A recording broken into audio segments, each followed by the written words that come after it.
दिल को करार आया, तुझ पे है प्यार आया, पहली पहली बार आया ओ यारा,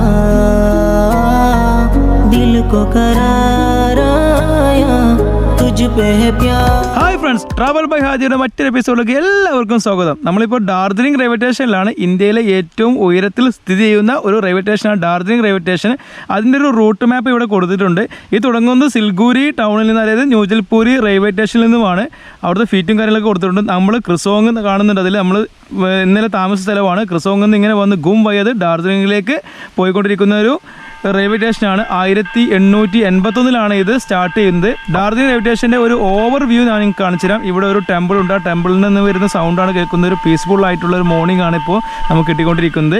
ഡാർജിലിംഗ് റെയിൽവേ സ്റ്റേഷൻ്റെ ഒരു ഓവർ വ്യൂ ആണ് ഇപ്പോൾ കാണുകൊണ്ടിരിക്കുന്നത്. വളരെ ചെറിയ റെയിൽവേ സ്റ്റേഷൻ ആണെങ്കിലും ഇന്ത്യയിലെ ഏറ്റവും ഉയരത്തിൽ നിൽക്കുന്ന ഒരു റെയിൽവേ സ്റ്റേഷനാണ് അതിൻ്റെ പ്രത്യേകത. ഇതിൻ്റെ അപ്പുറത്ത് ഇതിൻ്റെ ഒരു വർക്ക്ഷോപ്പ് ഉണ്ട്. കൽക്കരി തീവണ്ടിയാണ് ഇവിടെ ഓടിക്കൊണ്ടിരിക്കുന്നത്. അപ്പോൾ ഒരുപാട് പ്രത്യേകതകൾ നിറഞ്ഞ ഒരു റെയിൽവേ സ്റ്റേഷനാണ് ഇപ്പോൾ നമ്മൾ നിൽക്കുന്നത്. അവിടെ ഒരു ചർച്ച് കാണുന്നുണ്ട്. വളരെ ഉയരങ്ങളിലൊക്കെ വീടുകളൊക്കെ കാണുന്നുണ്ട് കേട്ടോ. അപ്പോൾ ഈ റെയിൽവേ സ്റ്റേഷൻ ഒരുപാട് പ്രത്യേകതകളുണ്ട്. അതിൻ്റെ ഹിസ്റ്ററിയും കാര്യങ്ങളൊക്കെ നമുക്ക് നോക്കാം. ഇപ്പോൾ ഇവിടെ ഒരു ബോർഡ് കൊടുത്തിട്ടുണ്ട്. ഡാർജിലിംഗ് റെയിൽവേ ഹിമാലയൻ റെയിൽവേ ആണ്. ഡാർജിലിംഗ് ഹിമാലയൻ റെയിൽവേ ആണ്. ഇത് യുനെസ്കോ വേൾഡ് ഹെറിറ്റേജ് ഏരിയയും കൂടിയാണ്. 1881 ഇത് സ്ഥാപിക്കുന്നത്. ബ്രിട്ടീഷുകാർ സ്ഥാപിച്ച റെയിൽവേ സ്റ്റേഷനാണ്. നമ്മളിപ്പോൾ റെയിൽവേ സ്റ്റേഷൻ്റെ 3ാമത്തെ പ്ലാറ്റ്ഫോമിൽ കൂടെ ഇങ്ങനെ നടന്നു പോകുമ്പോൾ ഒരുപാട് കാലം പിറകോട്ട് പോയ ഒരു ഫീലിംഗ് ഉണ്ട്. ഒരുപാട് നിമിഷങ്ങൾക്കും ചരിത്ര നിമിഷങ്ങൾക്കൊക്കെ സാക്ഷ്യം വഹിച്ച റെയിൽവേ സ്റ്റേഷനാണ് ഡാർജിലിംഗ് റെയിൽവേ സ്റ്റേഷൻ എന്ന് പറയുന്നത്. അപ്പോൾ ഇതിൽ ഞാൻ പണ്ട് 2018 യാത്ര ചെയ്തിരുന്നു. ഇപ്പോൾ ഞങ്ങൾ യാത്ര ചെയ്യുന്നില്ല. കുറച്ചും കൂടി എക്സ്പെൻസീവ് ആയിട്ടുള്ളൊരു ട്രെയിനും കൂടിയാണ് കേട്ടോ ഇത്. ഡാർജിലിംഗിൽ നിന്ന് ഗും വരെ എപ്പോൾ ഇങ്ങനെ സർവീസ് നടത്തുന്നുണ്ട്. നമ്മൾ ഡാർജിലിംഗ് സിറ്റി കൂടെയാണ് ഇനി യാത്ര ചെയ്യുന്നത്. ഡാർജിലിംഗ് സിറ്റി എന്ന് പറയുന്നത് ഒരു ഹിൽ ടോപ്പ് സിറ്റിയാണ്. ഒരുപാട് പ്രത്യേകതകൾ നിറഞ്ഞ സിറ്റിയാണ്. ബംഗാളിലാണ് ഈ സിറ്റി, നമുക്ക് വിശ്വസിക്കാൻ പറ്റില്ല. 2021 ജനുവരിയിൽ ഇവിടെ മഞ്ഞ് വീഴ്ചയുണ്ടായിരുന്നു. അപ്പോൾ മഞ്ഞ് പെയ്ത വീതികളിലൂടെയാണ് നമ്മളിപ്പോൾ യാത്ര ചെയ്യുന്നത്. വളരെ കുറച്ചൊക്കെ കേസിൽ ഇതിൻ്റെ ഈ മഞ്ഞ് പെയ്യുന്ന സീനും കാര്യങ്ങളൊക്കെ ഇവിടെ ഉണ്ടാവാറുണ്ട് കേട്ടോ. അപ്പോൾ പിന്നെ പ്രത്യേകിച്ചാൽ വളരെ ട്രാഫിക് ആയിട്ടുള്ളതും വളരെ ടൂറിസ്റ്റുകൾ കൊണ്ട് നിറഞ്ഞതുമായിട്ടുള്ള ഒരു ഹിൽ ഡെസ്റ്റിനേഷനാണ് ഡാർജിലിംഗ് എന്ന് പറയുന്നത്. അപ്പോൾ ഡാർജിലിംഗിൽ ഒരുപാട് കാഴ്ചകളുണ്ട്. കുറച്ച് കാഴ്ചകളൊക്കെ നമ്മൾ കാണുന്നുള്ളൂ. എല്ലാം കൂടി കാണാനുള്ള സമയവും നമുക്കില്ല. അപ്പോൾ ഇതിന് ഒരുപാട് ഷോപ്പിംഗ് ഏരിയകളൊക്കെ ഉണ്ടായിരുന്നു. പണ്ട് യാത്ര ചെയ്ത സമയത്ത് ഇതിലൂടെ രാത്രിയിൽ ഞാൻ നടന്നു പോയിട്ടുണ്ടായിരുന്നു. ആ ഓർമ്മകളൊക്കെ എൻ്റെ മനസ്സിലേക്ക് ഇങ്ങനെ കടന്നു വരുന്നുണ്ട്. അപ്പോൾ ഇവിടേക്ക് ഞാൻ നടന്നു പോയതൊക്കെ എനിക്ക് ഓർമ്മയുണ്ട്. ഇതാണ് ഇതിൻ്റെ പ്രധാനപ്പെട്ട ജംഗ്ഷൻ എന്ന് പറയുന്നത്. ഒരു പ്രത്യേകത തന്നെ, ഇവിടുത്തെ പോലീസുകാരൊക്കെ ഭയങ്കര കോപ്പറേറ്റീവാണ്. ഒരുപാട് പോലീസുകാർ എല്ലായിടത്തും നിൽക്കുന്നുണ്ട്. അതുകൊണ്ട് നമുക്ക് എല്ലാ കാര്യങ്ങളും അവർ തന്നെ ചെയ്തിരുന്ന രീതിയിലാണ് നമുക്ക് മനസ്സിലാവുക. എല്ലാ പോലീസുകാരും ഭയങ്കര കോപ്പറേറ്റീവാണ്. ഇപ്പോൾ നമ്മൾ ഒരു ഡാർജിലിംഗിൻ്റെ മെയിൻ ആയിട്ടുള്ള ഒരു ഷോപ്പിംഗ് ഏരിയയിലേക്ക് എൻ്റർ ചെയ്തിരിക്കുകയാണ്. ധാരാളം ആളുകൾ യാത്ര ചെയ്തുകൊണ്ടിരിക്കുന്നത്. ഇവിടെ കൊറോണയുടെ നിയന്ത്രണങ്ങളും കാര്യങ്ങളും ഒന്നുമില്ല. ആരും മാസ്ക് പോലും ധരിച്ചിട്ടില്ല. അപ്പോൾ ഈ സൈഡിലൊക്കെ നമുക്ക് ഷോപ്പ് ചെയ്യാനുള്ള ഒരുപാട് ഷോപ്പുകളുണ്ട്. ഒരു ടൂറിസ്റ്റ് ഡെസ്റ്റിനേഷനായിട്ടുള്ള ഒരു ടൗൺ ആയതുകൊണ്ട് തന്നെ അവരൊക്കെ അട്രാക്റ്റ് ചെയ്യാൻ വേണ്ടിയിട്ട് ഒരുപാട് ഷോപ്പുകളുണ്ട്. അത്തരത്തിലുള്ള ഷോപ്പുകളുണ്ട്. ഷൂയുടെ ഷോപ്പുകൾ, വാച്ചുകൾ, അങ്ങനെ ഇലക്ട്രോണിക് ഉപകരണങ്ങൾ, പണ്ടൊരു ഷൂയുടെ ഷോപ്പ് കൂടെ കാണുന്നുണ്ട്. പിന്നെ ജാക്കറ്റിൻ്റെ ഷോപ്പുകൾ കാണുന്നുണ്ട്. അതുപോലെ തന്നെ പർച്ചേസിങ്ങുമായി ബന്ധപ്പെട്ട ഒരുപാട് ഷോപ്പുകളും ഒരുപാട് മാളുകളും ഒക്കെ കാണുന്ന, മാളുകളെന്ന് പറയാനില്ല, ചെറിയ ചെറിയ മാളുകൾ കാണുന്ന ഒരു സ്ഥലമാണ്. ഇപ്പോൾ നമ്മൾ ഡാർജിലിംഗിൻ്റെ ടാക്സി സ്റ്റാൻഡിലാണ് എത്തിയിട്ടുള്ളത്. ഈ ടാക്സി സ്റ്റാൻഡിൽ നിന്നാണ് ഗാംഗ്ടോക്കിലേക്കും സിൽഗുരിയിലേക്കും ഡാർജിലിംഗിൻ്റെ മറ്റു ഭാഗങ്ങളിലൊക്കെ നമുക്ക് ടാക്സി കിട്ടുന്നത് ഈ ഒരു പ്രദേശത്താണ്. അപ്പോൾ നമ്മൾ ഇത് എല്ലാവരും ഓർത്ത് വെക്കുക. ഡാർജിലിംഗിലേക്ക് ടാക്സിയിലാണ് നിങ്ങൾ വരുന്നതെങ്കിൽ നിങ്ങൾ ഈ ഒരു ടാക്സി സ്റ്റാൻഡിലാണ് നിങ്ങൾ ഇറങ്ങുക. അപ്പോൾ ഇവിടുന്ന് കുറച്ചും കൂടി മുന്നോട്ട് പോയി കഴിഞ്ഞാൽ നമ്മളെ ഇന്നത്തെ ഒരു ഡെസ്റ്റിനേഷൻ എന്ന് പറയുന്നത് ഹിമാലയൻ മൗണ്ടൻ ഇൻസ്റ്റിറ്റ്യൂട്ട് ഉണ്ട്. അതുപോലെ തന്നെ ഒരു സുവോളജിക്കൽ പാർക്ക് ഉണ്ട്, ഒരു മ്യൂസിയം ഉണ്ട്, ഒരു സൂ ഉണ്ട്. ഇതെല്ലാം കൂടി കാണാൻ വേണ്ടിയാണ് നമ്മളിപ്പോൾ യാത്ര പോകുന്നത്. ഇങ്ങനെ ടാക്സി സ്റ്റാൻഡ് ഇങ്ങനെ നീണ്ട് കിടക്കുക കേട്ടോ. ഒരു പ്രശ്നം വെച്ചാൽ ഇവിടെ ഒന്നും ട്രാഫിക്ക് ഭയങ്കരമാണെന്ന് പറഞ്ഞാൽ ട്രാഫിക്ക് ഉള്ളത് കൊണ്ട് തന്നെ നമുക്ക് പാർക്കിംഗ് ഏരിയ ഒന്നും കിട്ടാൻ പോകുന്നില്ല. അപ്പോൾ അതിൻ്റേതായിട്ടുള്ള ബുദ്ധിമുട്ടൊക്കെ ഉണ്ട്. ഇത് സെൻറ്റ് ജോസഫ് സ്കൂളാണ് കേട്ടോ. ഡാർജിലിംഗിലെ സെൻറ്റ് ജോസഫ് സ്കൂളാണ്. ഒരു സ്കൂളിൻ്റെ സ്ട്രക്ചർ നോക്കി ഇവിടെയൊക്കെ പഠിക്കുക എന്ന് പറഞ്ഞാൽ ഭയങ്കര രസമായിരിക്കും എന്ന് പറയാം. അത്രയ്ക്കും ഒരു പുരാതനമായിട്ടുള്ള ഒരു ബിൽഡിംഗ് പോലെയൊക്കെയാണ് അത് തോന്നുന്നത്. വല്ല ഇംഗ്ലണ്ടിലൊക്കെ പഠിക്കുന്ന പോലെ. അപ്പോൾ കേസ് നമ്മളിപ്പോൾ ഡാർജിലിങ്ങിൻ്റെ മൗണ്ടൻ ഇൻസ്റ്റിറ്റ്യൂട്ടിൽ എത്തിയിരിക്കുകയാണ്. മൗണ്ടൻ ഇൻസ്റ്റിറ്റ്യൂട്ടിലെ കാഴ്ചകളും കാര്യങ്ങളൊക്കെ കാണാം. അതുപോലെ തന്നെ ഇവിടെ ഒരു ഹിമാലയം zoological പാർക്ക് ഉണ്ട്. ആ പാർക്ക് കൂടി കണ്ടിട്ട് വേണം നമുക്ക് തിരിച്ചിറങ്ങാൻ വേണ്ടിയിട്ട്. അപ്പോൾ ഇനി ഉള്ളിലെ കാഴ്ചകളൊക്കെ കണ്ടിട്ട് നമുക്ക് തിരിച്ചു വരാൻ പറ്റുമെന്ന് വിചാരിക്കുന്നു. ഒരുപാട് മൃഗങ്ങളുണ്ടോ, ഹിമാലയത്തിൽ കാണപ്പെടുന്ന എല്ലാത്തരം മൃഗങ്ങളും ഈ ഒരു പാർക്കിലുണ്ട്. അപ്പോൾ അതെല്ലാം നമുക്ക് കാണാം. ഒരുപാട് മാനുകൾ, കരടികൾ, ബംഗാൾ ടൈഗറുകൾ, അതുപോലെ പുലികളൊക്കെ ഇതിനുള്ളിലുണ്ടെന്നാണ് പറയുന്നത്. ഇതെല്ലാം പറയുന്നതല്ല, ഞാനിത് മുന്നേ വന്ന് കണ്ടതാണ്. അതുകൊണ്ട് തന്നെ എനിക്കത് എക്സ്പീരിയൻസ് ചെയ്ത ആളാണ്. രണ്ടാമത്തെ തവണയാണ് ഇതിലൂടെയൊക്കെ യാത്ര ചെയ്യുന്നത്. ഒരു നൊസ്റ്റാൾജിയ ഫീലിംഗ് കൂടി എനിക്ക് കിട്ടുന്നുണ്ട്. അങ്ങനെ നമ്മൾ ഇതിലേക്ക് എൻ്റർ ചെയ്യാണ്. അത്യാവശ്യം നല്ല ഫീസുണ്ട് കേട്ടോ എൻ്റർ ചെയ്യാൻ വേണ്ടിയിട്ട്. ഇതാണ് അതിൻ്റെ ഒരു ഓവറായിട്ടുള്ള വ്യൂ ഉള്ളൊരു മാപ്പ് കൊടുത്തിട്ടുണ്ട്. ഈ മാപ്പ് നോക്കിയിട്ട് നമുക്ക് വേണമെങ്കിൽ സെലക്ട് ചെയ്യാൻ ഇതിലൂടെ പോകുന്നത്. അപ്പോൾ നമ്മൾ ഫസ്റ്റത്തെ മൃഗത്തെ കാണാൻ പോവാണ്. അപ്പോൾ ഈ മൃഗം ഇവിടെ ഉണ്ട് കേട്ടോ, കാണുന്നില്ലേ. ഞാനിതിനെക്കുറിച്ച് കൂടുതൽ ഡീറ്റെയിൽ ആയിട്ടൊന്നും പറയുന്നില്ല. ഒരുപാട് മാനുകളാണ്, വെറൈറ്റി തരത്തിലുള്ള ഒരുപാട് മാനുകളാണ് ഉള്ളത്. അപ്പോൾ ഈ മാനുകളൊക്കെ ഇങ്ങനെ കണ്ടിട്ട് നമുക്ക് അടുത്ത സെക്ഷനിലേക്ക് പോവാം. അപ്പോൾ ഞാൻ ഇവിടെ ഇനി കൂടുതൽ വിശദീകരിക്കണമൊന്നുമില്ല. ഇവിടെ ആളുകൾ ഇവിടെയൊക്കെ ഉണ്ട്, എല്ലാവരും കണ്ടില്ലേ. ഈ ടൈപ്പ് സാധനം ഇതിനുള്ളിലുണ്ട്. അത് ഞാൻ ജസ്റ്റ് സൂം ചെയ്യാതെ കാണിക്കുന്നുള്ളൂ. ഇവിടെ എവിടെയോ കാണുന്നുണ്ടാവും കേട്ടോ. ഈ നോക്കട്ടെ ഇതാ ഇവിടെ കാണുന്നുണ്ടോ ചോദിച്ചാൽ ഈ താഴത്തൊന്ന് നിൽക്കുന്നുണ്ട്. നമുക്കത് കാണില്ല, ഇവിടെ കിടക്കുകയാണത്. അതുകൊണ്ടാണ് നമുക്ക് കാണാത്തത്. സൂം ചെയ്താൽ കിട്ടിയേനെ. അപ്പോൾ സൂം ചെയ്യാൻ എപ്പോഴും ഞാൻ മറന്നു പോകുന്നുണ്ട്. ഇപ്പോൾ ഇവിടെ ഒരു മൃഗം ഉണ്ടായിട്ടില്ലേ, ഇവിടെ കുറേ ഉണ്ട്. ആളുകൾ അവർക്ക് ഭക്ഷണം കാര്യങ്ങളൊക്കെ ആളുകൾക്ക് അവർക്ക് ഭക്ഷണം കാര്യങ്ങളൊക്കെ കൊടുക്കുന്നുണ്ട്. അതുപോലെ അടിച്ച് വൃത്തിയാക്കുന്നുണ്ട്. മാന് ടൈപ്പ് പെട്ട ആളാണ്. ഇതൊക്കെ ഹിമാലയത്തിൽ കാണപ്പെടുന്ന മാൻവർഗത്തിൽപ്പെട്ട ജീവികളാണ്. ഒരുപാട് കേട്ടോ, ഒരുപാട് തന്നെ. അവർക്ക് ഇങ്ങനെ ഹിൽ ടോപ്പ് ഏരിയ ഉണ്ടാക്കി കൊടുത്തിരിക്കുകയാണ്. ആർട്ടിഫിഷ്യലായിട്ട് ഉണ്ടാക്കിയ ഒരു ഹിൽ ടോപ്പ് ഏരിയയാണ്. നമ്മൾ നിരന്ന പ്രദേശം പറ്റില്ല. അവർക്ക് എപ്പോഴും ഇങ്ങനെ അവർക്കെപ്പോഴും ഇങ്ങനെ എന്താ പറയുക, കല്ലും മണ്ണും ചളിയൊക്കെ വേണം. അതാണ് ഹിമാലയത്തിൻ്റെ പ്രത്യേകത. ഇവരൊക്കെ പലതരം വെറൈറ്റി തരത്തിലുള്ള ആളുള്ളത്. അങ്ങനെ നമ്മൾ നടന്ന് ലാസ്റ്റ് മൗണ്ടൻ ഇൻസ്റ്റിറ്റ്യൂട്ടിൽ എത്തിയിട്ടുണ്ട്. ഇന്ത്യയിലെ ഏക മൗണ്ടേറിംഗ് ഇൻസ്റ്റിറ്റ്യൂട്ടാണ് ഡാർജിലിങ്ങിലെ മൗണ്ടേറിംഗ് ഇൻസ്റ്റിറ്റ്യൂട്ട്. ഇപ്പോൾ ഇവിടെ മല കയറുന്ന ഒരു പ്രതിമയൊക്കെ സ്ഥാപിച്ചിട്ടുണ്ട്. ആരുടെയാണെന്നൊക്കെ അതിൽ കൊടുത്തിട്ടുണ്ട് കേട്ടോ. അപ്പോൾ ഇതാണ് നമ്മൾ ഹിമാലയൻ മൗണ്ടേറിയൻ ഇൻസ്റ്റിറ്റ്യൂട്ട് എന്ന് പറയുന്നത്. ഇവിടെ നമുക്ക് 3 മാസത്തെ കോഴ്സുകളൊക്കെ ഉണ്ട്. ഗവൺമെൻറ് അണ്ടറിലാണ് നടക്കുന്ന സർട്ടിഫൈഡ് കോഴ്സുകളൊക്കെയാണ്. അപ്പോൾ എങ്ങനെ മല കയറാം എന്ന് പറയുമ്പോൾ സാധാരണ തരത്തിലുള്ള മലകൾ മുതൽ മഞ്ഞുമലകൾ വരെ എങ്ങനെ കയറാം, അതിനുള്ള ശാസ്ത്രീയമായിട്ടുള്ള പരിശീലനമാണ് ഈ ഒരു മൗണ്ടേറിയൻ ഇൻസ്റ്റിറ്റ്യൂട്ടിൽ നടക്കുന്നത്. ഇതിനുള്ളിലേക്ക് പ്രവേശനം ജസ്റ്റ് നമുക്ക് ആ ഒരു കെട്ടിവെച്ചാൽ വരെ പ്രവേശനമുള്ളൂ. അതിൻ്റെ അകത്തേക്ക് പ്രവേശനമൊന്നുമില്ല. എന്നോട് പറഞ്ഞു ജസ്റ്റ് ഒന്ന് പോയിട്ട് ഷൂട്ട് ചെയ്ത് പോന്നോ എന്നാണ് പറഞ്ഞ് ഞാൻ ചോദിച്ചപ്പോൾ. അപ്പോൾ ഇവിടെ 1954 സ്റ്റാർട്ട് ചെയ്ത ഒരു മൗണ്ടേറിയൻ ഇൻസ്റ്റിറ്റ്യൂട്ടാണ് ഈ പറയുന്ന ഡാർജിലിങ്ങിലെ മൗണ്ടേറിയൻ ഇൻസ്റ്റിറ്റ്യൂട്ട്. വളരെ പുരാതനമായിട്ടുള്ളൊരു ഇൻസ്റ്റിറ്റ്യൂട്ടാണ്.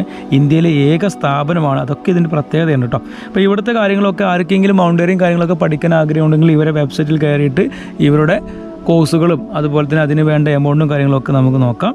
ഇവിടെ ഒരു മ്യൂസിയം ഉണ്ട്. ഈ മ്യൂസിയത്തിന് പ്രത്യേകതയുണ്ട്. എവറസ്റ്റ് കയറിയത്, മൗണ്ട് കേറ്റ് കയറിയൊക്കെ ആളുകളുടെ വസ്ത്രങ്ങളും അതുപോലെ അവരുപയോഗിച്ച സാമഗ്രികളൊക്കെ ഇവിടെ പ്രദർശിപ്പിച്ചിട്ടുണ്ട്. അപ്പോൾ അതിൻ്റെ ഒരു നടുമുറ്റത്തിൻ്റെ ഒരു വ്യൂ ആണ് കാണിക്കുന്നത്. ഇവിടെയും ഒരു പ്രതിമ കിടക്കുന്നുണ്ട്. ആളെ നമുക്ക് നോക്കാം ആരാണെന്നുള്ളത്. ഒരു പ്രശ്നം വെച്ചാൽ ഇതിൻ്റെ അകത്തേക്ക് കയറി ഇപ്പോൾ ഏതൊക്കെ രീതിയിലാണ് ഹിമാലയം കിടക്കുന്നത്, ഏതൊക്കെ രാജ്യങ്ങളിലാണ് കിടക്കുന്നത്, ഇന്ത്യയിൽ എവിടെയൊക്കെയാണ് കിടക്കുന്നത്, എല്ലാത്തിനെയും കുറിച്ച് വിശദമായിട്ടുള്ള ഒരു 2 നില മ്യൂസിയമാണുള്ളത്. എവറസ്റ്റിനായിട്ട് തന്നെ മുകളിൽ നിലയുണ്ട്, താഴത്തെ നിലയിൽ കോമൺ ആയിട്ടാണുള്ളത്. എവറസ്റ്റിനായിട്ടാണ് മുകളിലത്തെ നില കൊടുത്തുള്ളത്. ഇതിൽ ഷൂട്ടിംഗ് അനുവദിക്കില്ല. ഞാൻ ജസ്റ്റ് ഒന്ന് ഷൂട്ട് ചെയ്തപ്പോൾ അവർ ക്യാമറ ഓഫ് ചെയ്യാൻ പറഞ്ഞു. അപ്പോൾ ഇവിടെ ഒരു കാഴ്ച കണ്ടില്ലേ, ഈ ഒരു കുട്ടി കടന്നു പോകുന്നുണ്ട്. പിന്നെ അപ്പോൾ അതൊക്കെയാണ് അവിടുത്തെ കാഴ്ചകൾ. നമ്മളിനി താഴോട്ട് ഇറങ്ങാണ്.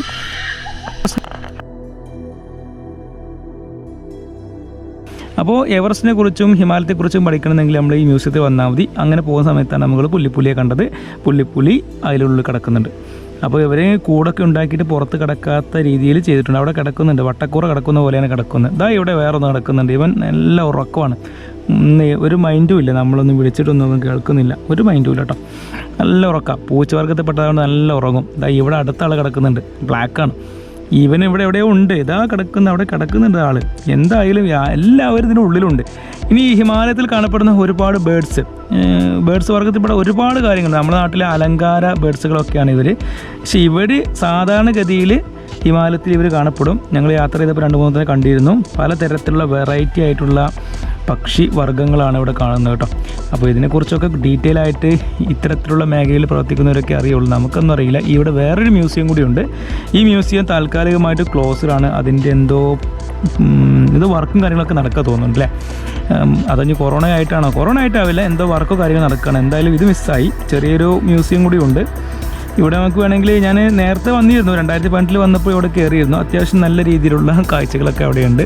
ഇങ്ങനെ പോകുമ്പോഴാണ് നമ്മളെ റോയൽ ബംഗാൾ ടൈഗർ, ഇവനാണ് പുലി. പുലി എന്ന് പറഞ്ഞാൽ പുപ്പുലിയാണ് ഇവൻ. ഇവിടെ കിടക്കുന്നുണ്ട്, ഇതിന് ഹായ് ഏതോ അവിടെ കിടക്കുന്നുണ്ട്, കണ്ടില്ലേ? ഞാൻ ക്യാമറ അങ്ങനെ മുകൾക്ക് പൊക്കിയിട്ട് വെച്ചിരിക്കുകയാണ്. ജസ്റ്റ് കാണുന്നുണ്ടാവും നിങ്ങൾ, ബംഗാൾ ടൈഗറിനെ കണ്ടാവും. അപ്പോൾ ബംഗാൾ ടൈഗർ കാണപ്പെടുന്നത് ബംഗാളിൻ്റെയും ബംഗ്ലാദേശിൻ്റെയും ഇടയിൽ എന്തൊരു സുന്ദർവനം എന്ന് പറയുന്ന സ്ഥലമുണ്ട് തോന്നുന്നു. കറക്റ്റ് എനിക്കറിയില്ല. സുന്ദർവനത്തിലാണ് ഏറ്റവും കൂടുതൽ ബംഗാൾ ടൈഗർ കാണുന്നത്.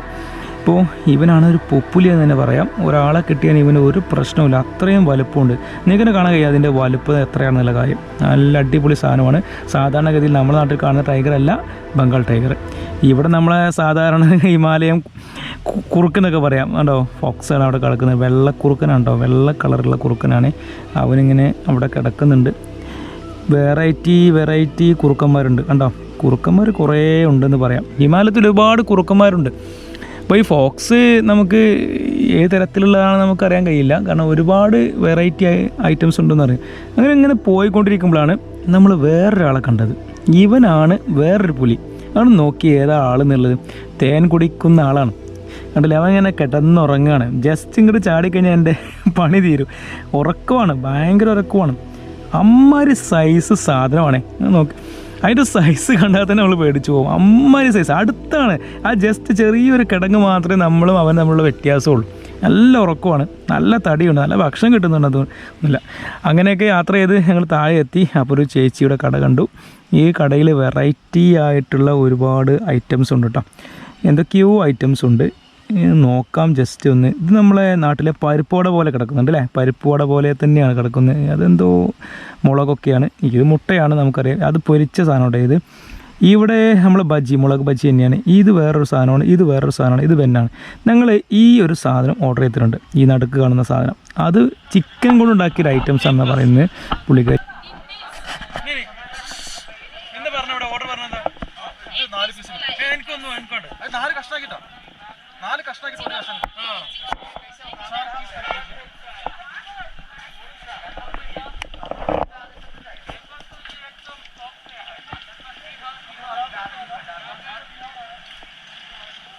അപ്പോൾ വീണ്ടും നമ്മൾ യാത്ര തിരിക്കുകയാണ്. ഈ ഷോപ്പിംഗ് ചെയ്യണമെന്നുണ്ട്. അപ്പോൾ ഷോപ്പിംഗ് ചെയ്യാൻ വേണ്ടി പാർക്കിംഗ് ഏരിയ തപ്പിക്കൊണ്ടിരിക്കുകയാണ്. നിയന്ത്രണങ്ങളൊന്നുമില്ലാത്ത ലോകമാണ്. അപ്പോൾ രാത്രി കാഴ്ചകളൊക്കെ ഭയങ്കരമായിരിക്കും. നമ്മളിവിടെ രാത്രി തങ്ങുന്നില്ല. ഞങ്ങൾ ഗാംഗ്ടോക്കിലേക്ക് പോവുകയാണ്. അപ്പോൾ ഗാംഗ്ടോക്കിലേക്ക് ഇന്ന് വൈകുന്നേരം റാംബോ എന്ന് പറയുന്ന സ്ഥലത്തേക്ക് എത്തണമെന്നാണ് വിചാരിക്കുന്നത്. റാംബോ എന്ന് പറയുന്നത് ബംഗാളിൻ്റെയും സിക്കിമിൻ്റെയും ബോർഡറാണ്. അപ്പോൾ അവിടെ എത്തി ഇന്ന് അവിടെ താമസിച്ചിട്ട് നാളെ ഗാംഗ്ടോക്ക് എത്തിയിട്ട് ബാക്കി കാഴ്ചകളൊക്കെ കാണണമെന്നാണ് വിചാരിക്കുന്നത്. അപ്പോൾ നാളെ ആയിരിക്കും ഞങ്ങൾ സിക്കിമിലെ കാഴ്ചകളൊക്കെ കണ്ടുകൊണ്ടിരിക്കുക. ഇപ്പോൾ നിയന്ത്രണങ്ങളൊന്നുമില്ലാത്ത ലോകത്തിലൂടെ ഇങ്ങനെ യാത്രയാണ്. ആർക്കും മാസ്ക് ഇല്ല, കൊറോണ ഇല്ല, ഒന്നുമില്ല. അതുകൊണ്ട് തന്നെ ഇവിടെയൊക്കെ ടൂറിസ്റ്റുകൾക്കെല്ലാം ഓപ്പണായി കൊടുത്തിരിക്കുകയാണ്. ഇവിടെ പോലീസുകാരൊക്കെ ഭയങ്കര സ്ട്രോങ് ആണ് കേട്ടോ. എല്ലാ മുക്കിലും മൂലയിലും പോലീസുകാരുണ്ട്. അപ്പോൾ കേസ് നമ്മളെ വീഡിയോ ഇവിടെ വൈൻഡപ്പ് ചെയ്യാനായിട്ടുണ്ടോ സംശയമുണ്ട്. അതിന് മുന്നോട്ടായിട്ട് ഇവിടെ ഒരു ചെറിയൊരു മാർക്കറ്റ് ഉണ്ട്. ആ മാർക്കറ്റ് കൂടി ഒന്ന് പോയി നോക്കാം. ഞാൻ അങ്ങോട്ട് പോകുമ്പോൾ കണ്ടിരുന്നു ആ മാർക്കറ്റിൽ ധാരാളം സാധനങ്ങൾ വിൽക്കുന്നുണ്ട്. മീനാണ് വിൽക്കുന്നത്. മീനുകളുടെ മാർക്കറ്റാണ്. ഇപ്പോൾ ബംഗാളിൽ നിന്നൊക്കെ ആയിരിക്കും ഇങ്ങോട്ട് കൊണ്ടുവരുന്നത്. ബംഗാളാണ്, ഇതും ബംഗാളാണ്. കൊൽക്കത്ത ഭാഗത്തു നിന്നൊക്കെ ആയിരിക്കും ഇങ്ങോട്ട് മീനൊക്കെ വരുന്നത്. നോക്കാം ഏത് തരത്തിലുള്ള മീനും കാര്യങ്ങളൊക്കെയാണ്. ഇനി അതോ പുഴ മത്സ്യമാണോ അതോ നമ്മൾ വളർത്തു മത്സ്യമാണോ ഒന്നും അറിയില്ല. ഇവിടെ കണ്ടിട്ട് ഇതൊക്കെ നമ്മളെ കുളങ്ങളിലും തടാകങ്ങളിലൊക്കെ ഉണ്ടാക്കിക്കൊണ്ടിരിക്കുന്ന കൃഷി ചെയ്യുന്ന മീനുകളാണ് തോന്നുന്നുണ്ട് കേട്ടോ, കുളങ്ങളിലും. അപ്പോൾ ഇതൊക്കെ കൃഷി ചെയ്യുന്ന മീനുകളാണ്. കുറച്ച് കഴിയുമ്പോൾ ഇവിടെ ഒരാളുണ്ട്. ഇത് അതിൻ്റെ പട്ടിയിറച്ചിയാണെന്ന് കണ്ടറിയാം. കണ്ടിട്ട് ഏതൊക്കെ വെറൈറ്റി ഐറ്റംസൊക്കെ മാനെ പോലെയൊക്കെ തോന്നുന്നുണ്ട് കണ്ടിട്ട്. ഇനി വേറെ എന്തൊക്കെയാണ് ഇവിടെ? പച്ചക്കറി മാർക്കറ്റ് ഉണ്ട്. പച്ചക്കറി മാർക്കറ്റിൻ്റെ ഉള്ളിലേക്കൊന്നും എൻ്റർ ചെയ്യുന്നില്ല. സാധാരണ കാഴ്ചകളൊക്കെയാണുള്ളത്. അപ്പോൾ നമ്മൾ ഇതുവരെ കണ്ട ബംഗാൾ നല്ല വൃത്തിയുള്ളൊരു സ്ഥലമാണ് ഡാർജിലിംഗ് എന്ന് പറയുന്നത്. നല്ല പീസ്ഫുൾ ആയിട്ടുള്ള സ്ഥലമാണ്. 2 ദിവസമൊക്കെ നല്ല രീതിയിൽ അടിച്ചു പൊളിക്കാൻ പറ്റും. നമ്മൾ ടൈഗർ ഹിൽസിലെ സൂര്യോദയം കണ്ടു. അതുപോലെ തന്നെ നമ്മൾ മറ്റു കാഴ്ചകളൊക്കെ കണ്ടു. നമ്മളിനി ഇവിടുന്ന് ഗാംഗ്ടോക്കിലേക്ക് യാത്ര ചെയ്യുകയാണ്. അപ്പോൾ എല്ലാവർക്കും ഒരിക്കൽ കൂടി ബൈ പറഞ്ഞുകൊണ്ട് ഇവിടെ യാത്ര അവസാനിപ്പിക്കുകയാണ്. അപ്പോൾ എല്ലാവരും നല്ലവണ്ണം സപ്പോർട്ട് ചെയ്യുക, ലൈക്ക് ചെയ്യുക, കമൻറ്റ് ചെയ്യുക, മറ്റുള്ളവർ ഷെയർ ചെയ്യാൻ ഒരിക്കലും മറന്നു പോകരുത്. അപ്പോൾ നാളെ മുതൽ നമ്മളിനി കണ്ടുകൊണ്ടിരിക്കുന്നത് ഗാംഗ്ടോക്കിലെ കാഴ്ചകളായിരിക്കും.